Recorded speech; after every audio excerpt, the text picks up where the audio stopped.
fica se esmerando em saber fazer muita comida, ficar perdendo tempo de ficar bordando, de ficar... No fim, ele me pôs numa escola que a freira ensinava isso, né? A freira ensinava a bordar. E eu, então, o que eu fazia? Eu era uma péssima bordadeira. Aí eu tinha umas amigas que sabiam bordar bem, então a gente fazia um jogo. Eu gostava de filosofia, na prova de filosofia, de história, não sei o quê. A gente trocava e elas faziam uns bordadinhos para mim, entendeu? Porque meu pai... Todos aqueles estereótipos que as mulheres negras tinham, que só sabiam trabalhar, fazer aqueles serviços né, aquela coisa que a gente para arrumar emprego, né? Que era posto também, né?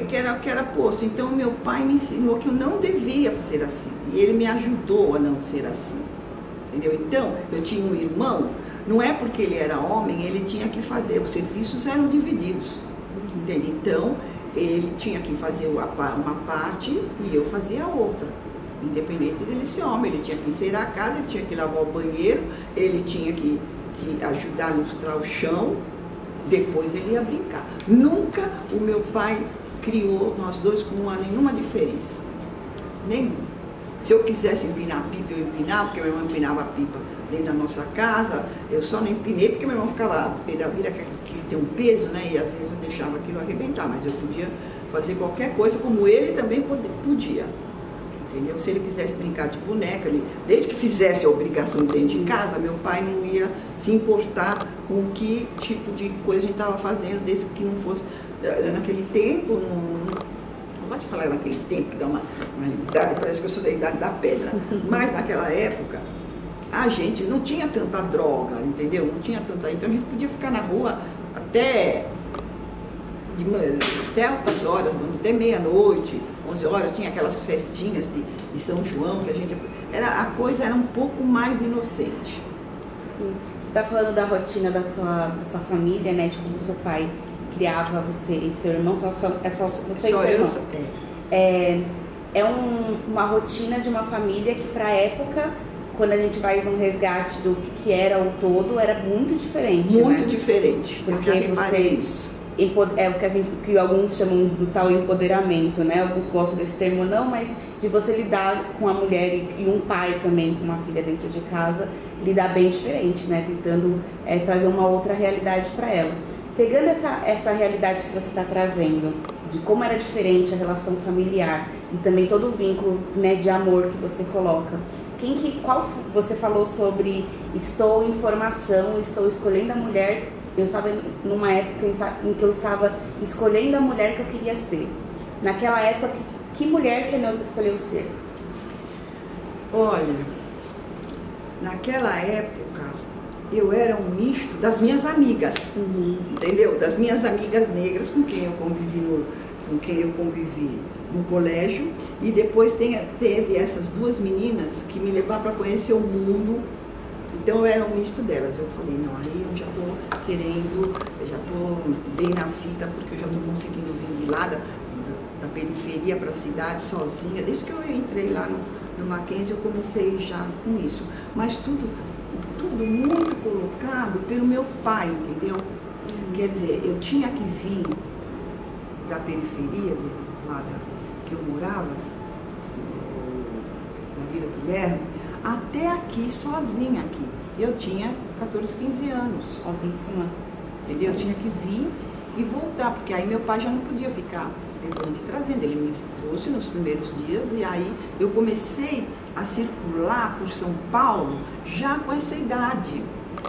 Entendeu? Então, tudo que eu via ao redor, na cidade, assim, aquilo entrava dentro de mim. Eu lembro que eu via o mapa, eu tinha uma loja chamada Pinter, tinha não sei o quê. Então, tudo isso eu via a diferença que tinha entre você morar lá na periferia e você morar na cidade. A cidade era um outro ar, era um outro movimento, era outra gente, era o ônibus. Eu peguei a última fase que teve bonde em São Paulo.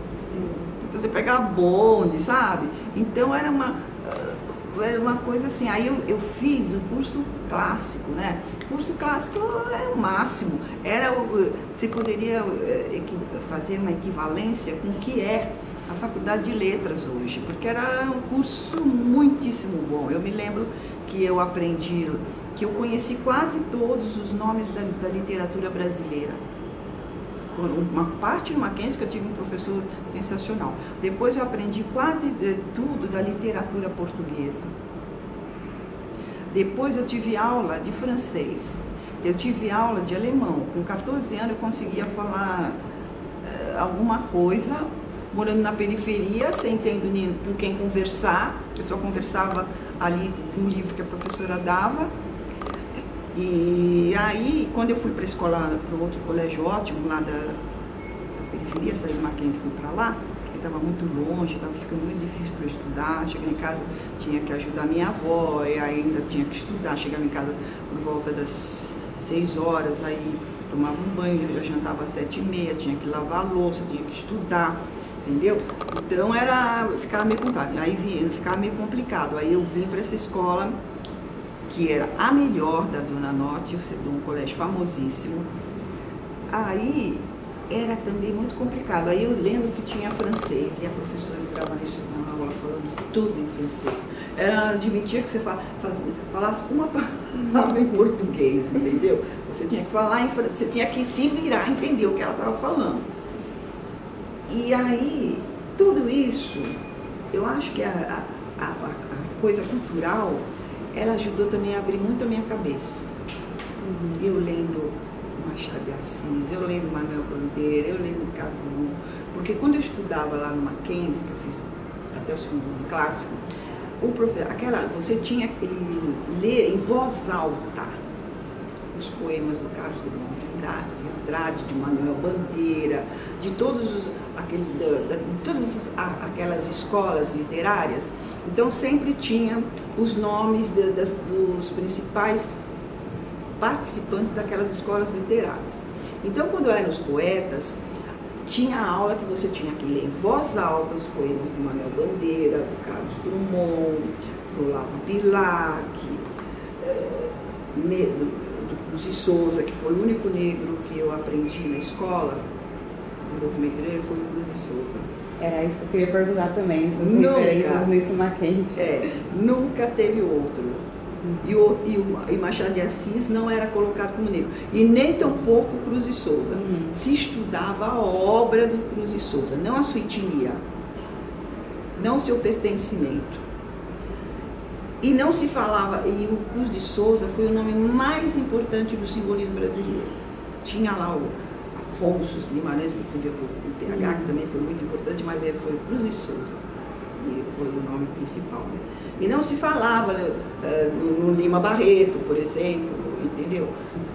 Então, o único escritor que eu aprendi no clássico, que era um curso, já está falando clássico, né? Eu aprendi latim, Cícero, aquelas traduções horrorosas que você precisava saber declinação para poder fazer uma tradução dos textos de Cícero.